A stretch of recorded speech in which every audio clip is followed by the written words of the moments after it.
When preachers or podcasters talk about demons, you will most likely hear these speakers refer to demons as fallen angels.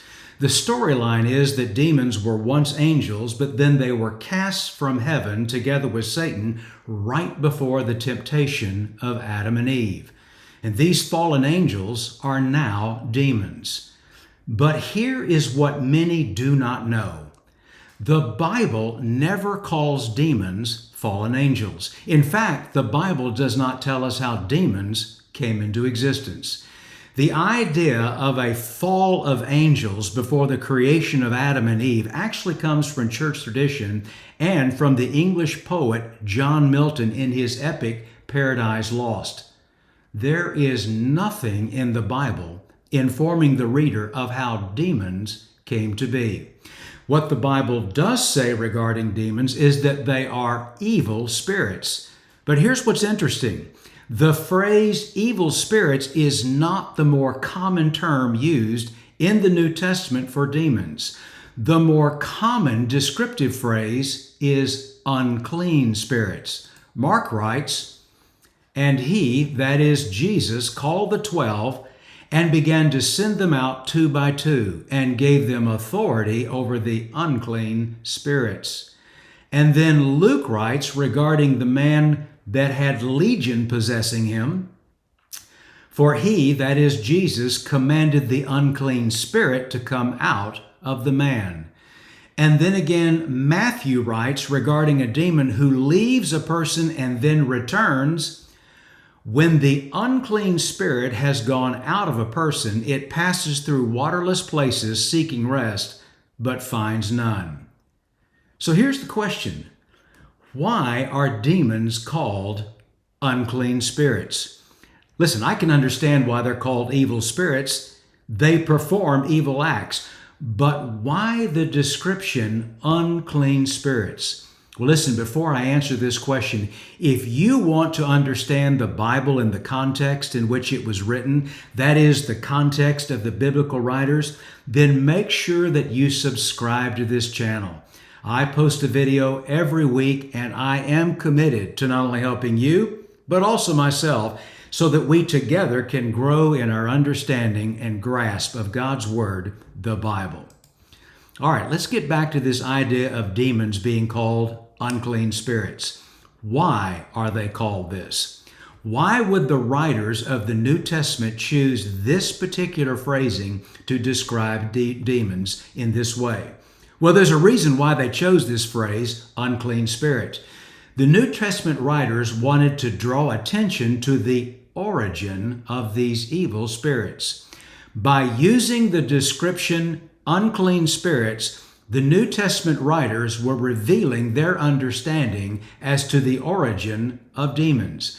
By calling them unclean spirits, the New Testament writers were causing their readers to go back to an ancient story, the story of the Nephilim, the giants that came into existence in Genesis chapter 6.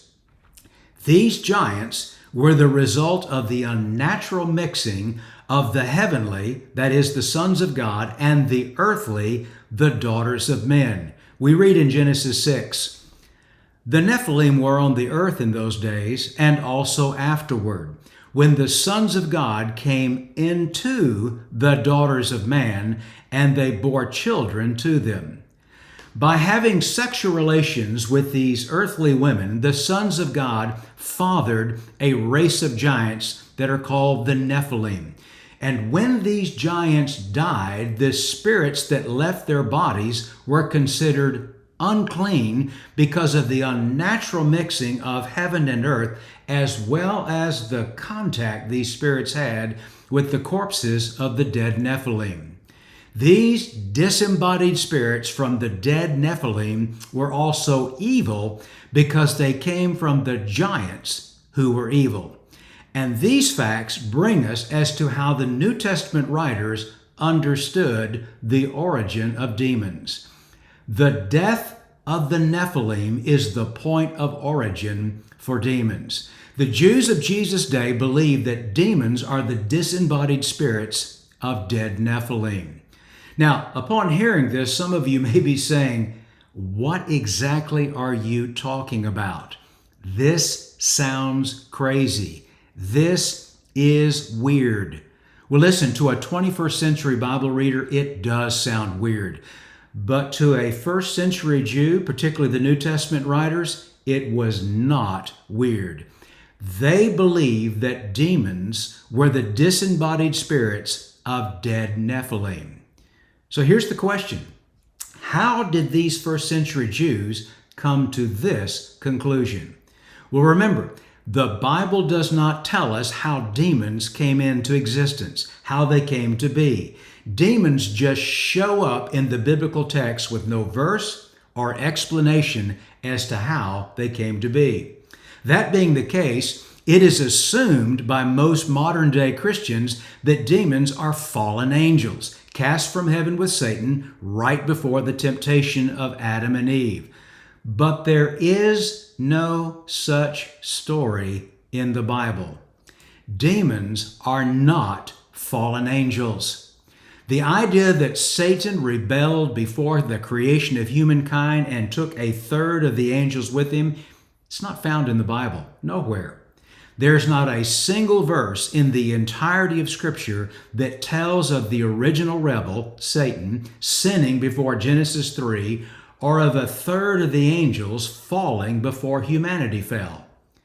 But there are some who would disagree, and their proof text would be Revelation 12, which says that a third of the angels were cast from heaven. This text speaks of the dragon, which is Satan, of course, and his tail sweeping a third of the stars to earth. It is believed that these stars are angels or fallen angels who would later become demons. But there is a problem with this interpretation of Revelation 12. The timing of these actions, that is, the dragon's tail sweeping a third of the stars to earth, is in conjunction with the first coming of the Messiah. In Revelation 12, the birth of Jesus is clearly in view.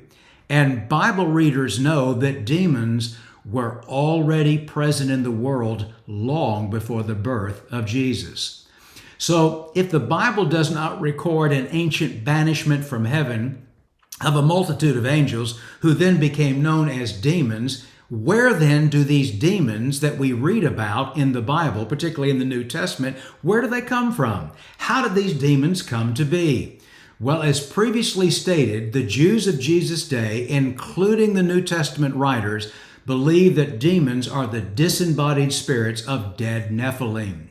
The death of the Nephilim is the point of origin for demons on the earth. Well, how did the Jews of Jesus' day come to believe this? Well, the answer is found in ancient Jewish texts like the Dead Sea Scrolls. The Jews of Jesus' day knew these ancient texts, and they would tell you, based on ancient texts like 1 Enoch, that demons are the disembodied spirits of dead Nephilim. Evil spirits came forth from these dead bodies of the fallen giants. And these facts were well known to first century Jews, again, including the New Testament writers. They knew that 1 Enoch spelled out how the Watchers, that is, the sons of God, and their offspring, the Nephilim, were the source of demons. 1 Enoch reveals that demons or evil spirits emerged from the bodies of the dead Nephilim. Let me read to you a little bit from 1 Enoch. In 1 Enoch chapter 6, this is what we read. When the sons of men had multiplied in those days, beautiful and comely daughters were born to them. And the Watchers, the sons of heaven, saw them and desired them. And they said to one another, Come, let us choose for ourselves wives from the daughters of men, and let us beget children for ourselves. This text in 1 Enoch 6 reflects the very same that we read in Genesis chapter 6, those first 4 verses, which is the biblical basis for the story of the Nephilim. But reading further in 1 Enoch 7, this is what we discover. These and all the others with them, that is, the sons of God, took for themselves wives from among them as such as they chose. And they began to go in to them and to defile themselves through them. And they conceived from them and bore to them great giants. And then reading further, we discover how these giants would bring chaos and bloodshed on the earth. In fact, depravity would become rampant, which, by the way, this is the whole reason for the flood that we read following these giants that were produced. But when we read that when these giants died, Enoch tells us, that is, first Enoch tells us that the spirits that departed from these dead giants, they were evil and that they would remain on earth. Let me read to you from 1 Enoch 15. But now the giants who were begotten by the Spirit and the flesh, they will call them evil spirits on the earth, for their dwelling will be upon the earth.